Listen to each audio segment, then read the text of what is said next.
Bom, qual é a tua opinião sobre Israel? E não a sua opinião política. Eu quero saber e entender qual é a tua opinião sobre Israel relacionado com Deus, com a relação Israel e Deus, Israel e a igreja, Israel e os cristãos. Por que eu quero falar sobre isso hoje? Porque muitas vezes eu vejo alguns discursos, algumas doutrinas e linhas teológicas que são totalmente injustas e injustos com Israel, ensinando coisas totalmente antibíblicas que não está na Bíblia. E pessoas cristãs, pessoas crentes que acreditam e que olham para Israel de uma forma que Deus não queria que essas pessoas olhassem. Por isso que eu achei importante fazer esse vídeo, trazer esse vídeo para que a gente aprenda um pouco mais sobre qual é o papel da igreja ao olhar para Israel. Qual é o papel da igreja quando a igreja vai falar de Israel? O assunto não é Israel e a política, mesmo que a gente vai falar sobre isso, mas o assunto é Israel e Deus. Bom, meu nome é Wesley Gobato e eu fiz esse canal para fazer aquilo que eu mais gosto, que é falar da palavra de Deus. Se você gosta desse tipo de conteúdo, se você gosta de teologia, se você gosta da palavra de Deus, então se inscreva no canal, ative o sininho e para que você possa me ajudar, porque eu estou apenas começando e preciso da sua ajuda.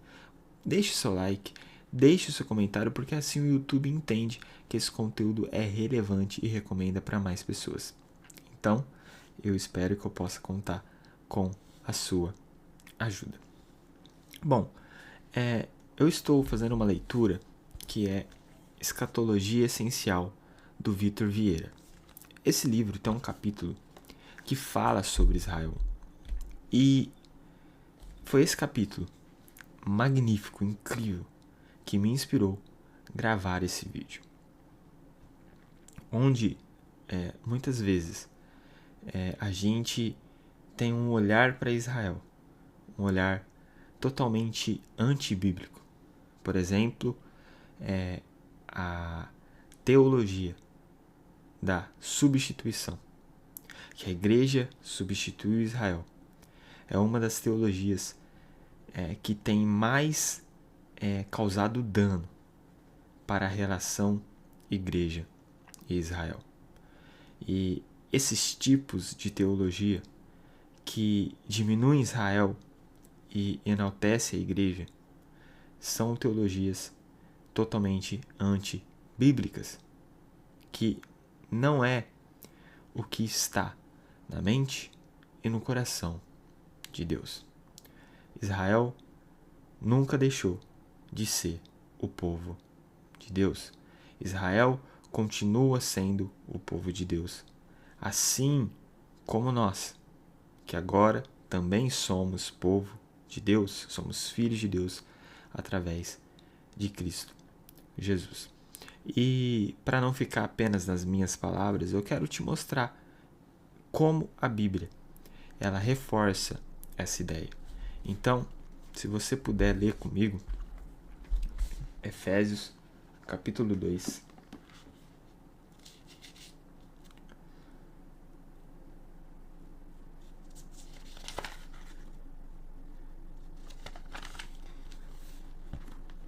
Versículo 12 ao versículo 16.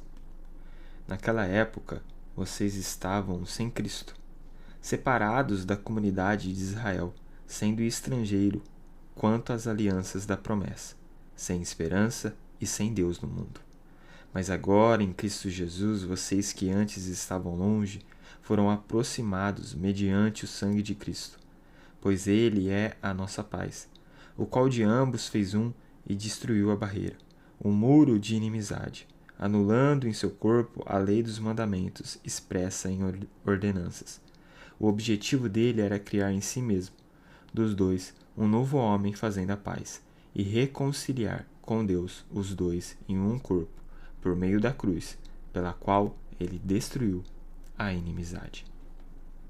Naquela época, vocês estavam sem Cristo, separados da comunidade de Israel. A gente precisa entender que se nós conhecemos Deus, se Jesus Cristo veio e morreu naquela cruz para pagar o preço pelos nossos pecados, a gente precisa entender a importância de Israel nessa história. E o que eu vejo é pessoas com discursos totalmente injustos com Israel, por causa de que eles crucificaram a Cristo, porque os judeus, eles mataram Jesus. Os judeus, eles não acreditam em Cristo como Messias. Mas quando a gente vai para a Bíblia, a gente vê textos como esse de Efésios, onde é a importância que é a gente entender o papel de Israel na história da nossa redenção. Em Romanos, 3 capítulos são dedicados para falar sobre Israel, 9, 10 e 11. E nesses 3 capítulos, Paulo deixa claro: não sejam arrogantes com Israel. Não sejam arrogantes com os judeus. Paulo deixa claro isso no seu discurso. Por quê? Porque é claro que talvez os cristãos, os gentios que somos nós íamos começar a se sentir superiores, porque nós aceitamos Cristo como Messias, enquanto muitos judeus não aceitaram, e porque os judeus que ajudaram a crucificar Cristo. Mas não é isso que a Bíblia nos instrui. Na verdade, tanto Paulo quanto Pedro, João, Tiago, todos eles eram judeus. Todos eles faziam parte da comunidade de Israel. Então, a gente precisa entender. Porque quando a gente olha para a cruz de Cristo, a gente não pode deixar de ver aquilo que estava escrito naquela cruz. Jesus, Rei dos judeus. Jesus nasceu como um judeu. E Israel é importante nessa história. Então a igreja não substituiu Israel. A teologia da substituição é um erro teológico que define que a igreja agora substitui Israel nos planos de Deus, que a igreja herdou as suas promessas e que não existe mais espaço para Israel natural, mas sim um Israel espiritual. Veja como é essa teologia da substituição.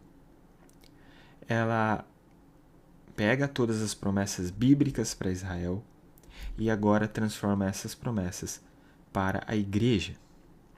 Mas não, as promessas para a igreja são da igreja e as promessas que são de Israel são para Israel. A Bíblia define muito bem promessas que são para nós gentios, para nós santos, e promessas para aqueles que são cristãos, e as promessas que são exatamente exclusivas para Israel. E se a Bíblia faz essa distinção de bênçãos e de promessas, quer dizer que existem promessas para Israel e existem promessas para os gentios. Existem promessas para os judeus, para Israel, e existem promessas para nós cristãos. E qual que são as raízes dessa teologia de substituição? Que trata Israel como Israel espiritual. Israel somos nós. Israel é a igreja. Não, Israel não é a igreja. As raízes dessa teologia vêm do preterismo, uma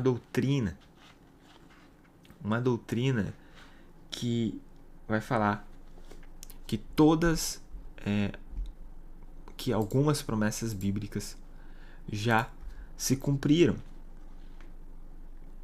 A afirmação de que todas as profecias bíblicas já se cumpriram, tanto a destruição de Israel quanto a grande tribulação, já teriam acontecido entre os anos 70 d.C.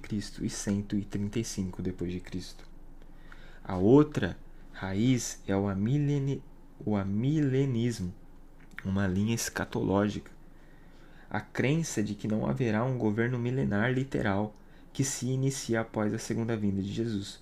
O milênio já estaria acontecendo e Jesus já estaria reinando. Ou seja, as profecias apocalípticas, as profecias de Apocalipse, que vão dizer que Jesus virá e tomará o reino de Jerusalém, o reino de Israel, e que Israel será salvo, ele não existe. Porque não é literal. E Jesus já está reinando. Veja como isso é muito perigoso. Muito perigoso. E pode causar um dano gigantesco quando a igreja vai olhar para Israel e quando a igreja vai falar sobre Israel. Nós não podemos tomar esse erro. Porque Israel continua sendo importante para Deus. E para a gente ver isso, olha só o que Paulo vai falar em Romanos, capítulo 11. Romanos, capítulo 11, versículo 25. Irmãos, não quero que ignorem este mistério para que não se tornem presunçosos. Israel experimentou um endurecimento em parte, até que chegue à plenitude dos gentios. E assim, todo Israel será salvo, como está escrito: virá de Sião o Redentor, que desviará de Jacó a impiedade. Como que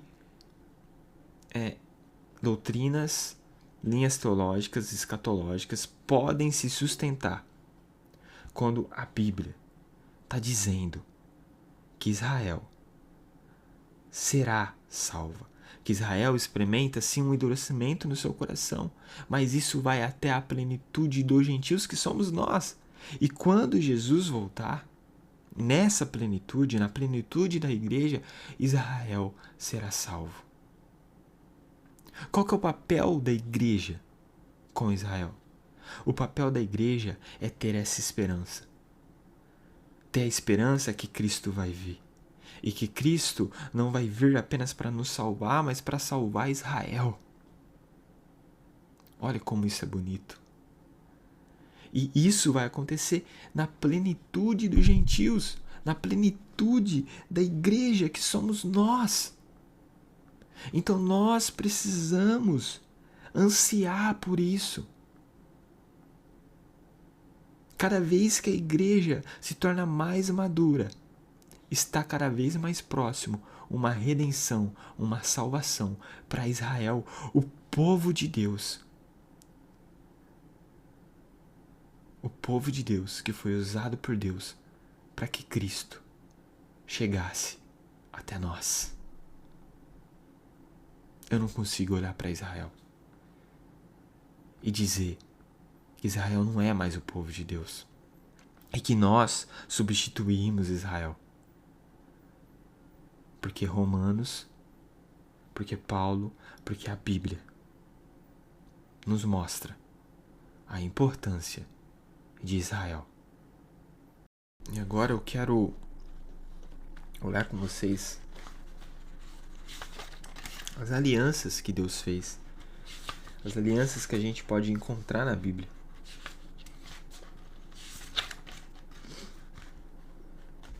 A primeira aliança que Deus faz é com Abraão, a aliança abraâmica. A segunda aliança é a aliança mosaica, quando Deus se apresenta até Moisés. A terceira aliança é a aliança davídica. E a quarta aliança é a nova aliança. E o que essas alianças, onde elas se conectam? Elas se conectam que as alianças de Abraão, de Davi, de Moisés, essas alianças, elas se cumprem na nova aliança. O princípio da nova aliança não é anular as outras, mas é criar um meio pelo qual a vontade de Deus passa a estar dentro do coração humano. A ideia é proporcionar o espírito correto para o cumprimento das alianças anteriores. Esta não é uma aliança bilateral, condicional. Deus é o fiador da aliança. Não é porque nós somos pessoas boas, mas Ele vai cumprir a aliança porque Ele é fiel. É interessante reparar que a nova aliança já estava sendo proposta no Antigo Testamento. Jesus inaugura esta nova aliança com seu corpo partido e seu sangue derramado na cruz. Mas o texto de Ezequiel deixa claro que esta aliança está conectada àquele povo, à terra, determinados na primeira aliança com Abraão. Podemos concluir, então, que Deus jamais abandonou ou desistiu do seu povo e de seu plano. A aliança, a nova aliança que nós temos, através de Cristo Jesus, são a aliança, não para anular as outras, mas para ser o cumprimento delas. E Deus fez uma aliança com nós quando nós estávamos totalmente sedentos por Ele. Deus fez uma aliança com nós quando nós estávamos totalmente puros, santificados. Quando a gente abandonou totalmente os nossos pecados, foi aí que Deus nos deu uma aliança? Não. Deus fez uma aliança conosco quando nós éramos imundos, pecadores. Quando nós estávamos destituídos da glória de Deus, Ele fez uma aliança conosco. Então falar que Israel perdeu as suas promessas porque eles crucificaram, mataram Jesus, porque eles não aceitaram a Cristo? Mas espera aí. Não era nós que não aceitávamos ao Deus de Israel? Não eram os gentios que recusaram o Deus de Israel e foram à procura de outros deuses? E mesmo assim Deus veio como homem e fez uma aliança com esse povo que adorava outros deuses. Será mesmo que Israel perdeu as suas promessas por causa do seu pecado? Porque se Israel perdeu as suas promessas por causa do seu pecado, Deus não tinha nem que fazer uma aliança conosco. Ou nós devíamos perder a nossa promessa agora. Porque a gente continua pecador. Mesmo buscando uma transformação em Cristo Jesus diariamente. Até que Ele venha, a gente está sendo transformado. Segundo a sua imagem, contemplando quem Cristo é. Mas isso não quer dizer que somos pessoas perfeitas e que podemos falar que somos melhores que Israel, ou que somos melhores que qualquer tipo de pessoa. Porque não somos melhores. Porque nós somos imerecedores dessa graça, dessa salvação. Nós só reconhecemos o quanto ruim, o quanto pecador nós somos. E por isso, agora, somos povo de Deus. Tratar Israel com arrogância, com ignorância, é a mesma coisa de dizer que Deus devia tratar a gente assim. Porque a gente não é pessoas boas. Porque nós não somos totalmente perfeitos. Nós só reconhecemos o quão ruim nós somos e o quanto nós precisamos de um Salvador, de Cristo. Um homem cometeu um erro gigantesco. Um erro gigantesco a falar sobre Israel, a falar sobre os judeus. Um homem que para nós protestantes evangélicos, um homem que é referencial. Um homem que nós lemos sobre ele. Um homem responsável pela reforma protestante. Martim Lutero. Falou palavras terríveis sobre os judeus. Isso demonstra o como até um homem que pode fazer coisas boas pode cometer grandes erros. Olha só.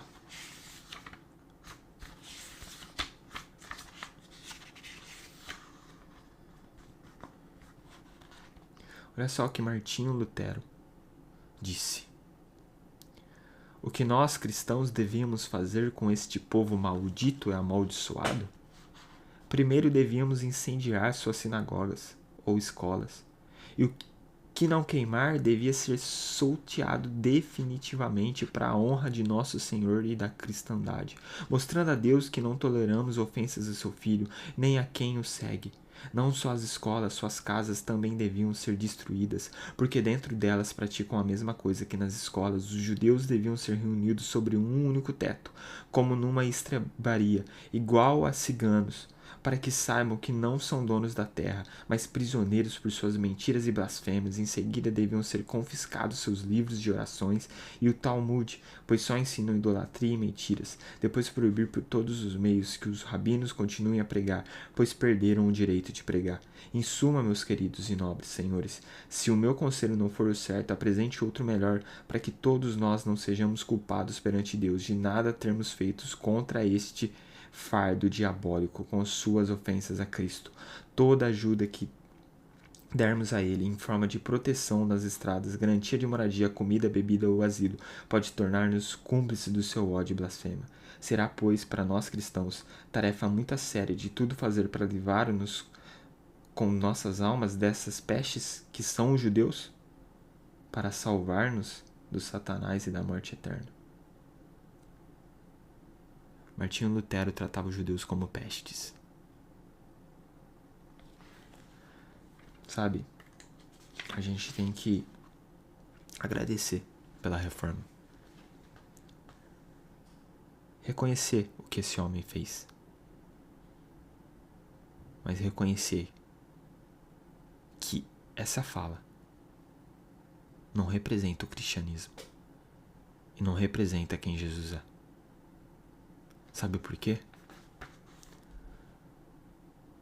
Porque um tempo depois, Adolf Hitler, à frente da mesma Alemanha, alguns séculos depois, nada mais fez do que implementar o ensino de Martinho Lutero durante a Segunda Guerra Mundial, fato histórico conhecido como Solução Final, em que 6 milhões de judeus, entre muitos outros, foram assassinados em campos de concentração.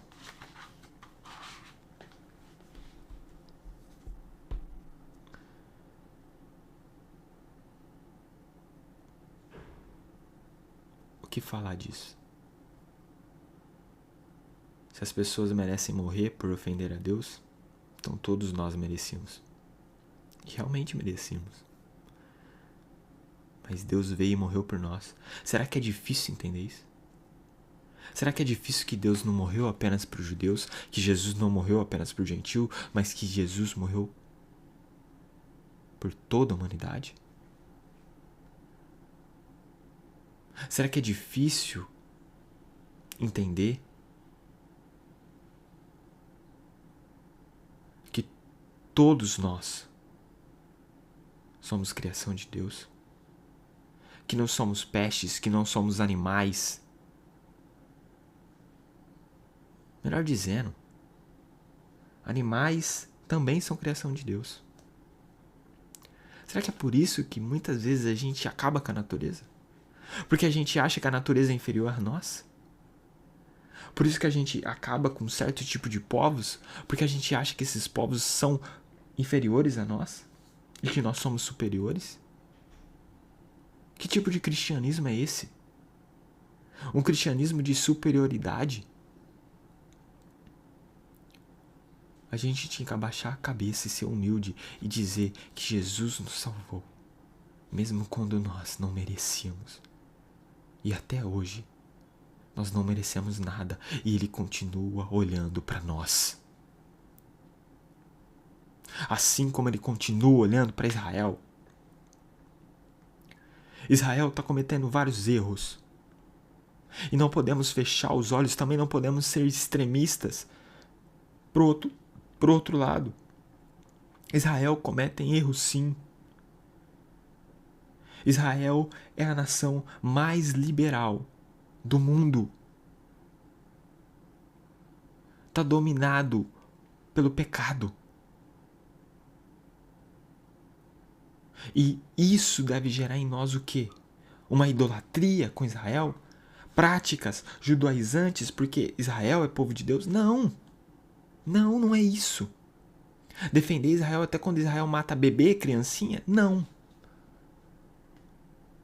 Não é esse o nosso papel. O nosso papel é olhar para Israel com o coração endurecido para Deus e ter uma esperança que na plenitude da igreja Cristo virá e trará a salvação para Israel. A esperança nossa deve ser Cristo, restaurando aquilo que pertence a Ele. O que pertence a Ele? Tudo. Todo esse mundo pertence a Cristo. Nós não somos melhores que ninguém. Nós somos a igreja de Cristo? Somos. Porque somos pessoas boas? Somos melhor que Israel? Não. Negativo.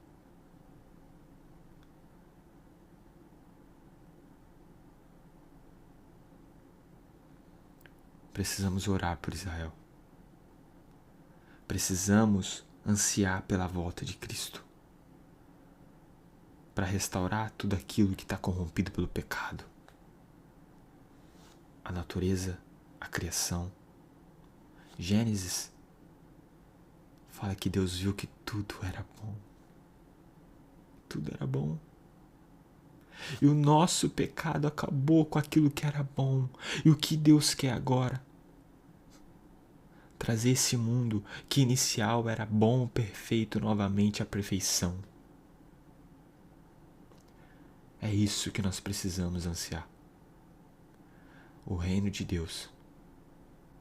Então que a gente nunca venha esquecer que Israel continua sendo importante para Deus. Porque nós conhecemos parte dessa história, desse povo, aqui nesse livro. Pessoas como Abraão, Jacó, José, Davi, como os apóstolos, que foram usados por Deus, que escreveram esse livro que é a revelação de quem Deus é para nós. Porque a gente vem entender que no coração de Deus ainda há Israel. E que Ele continua olhando para eles.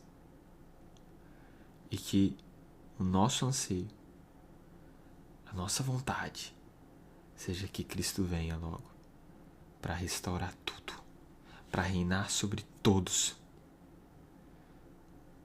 para que o mundo volte a ser bom e Deus possa olhar e ver que tudo é bom novamente, sem o nosso pecado.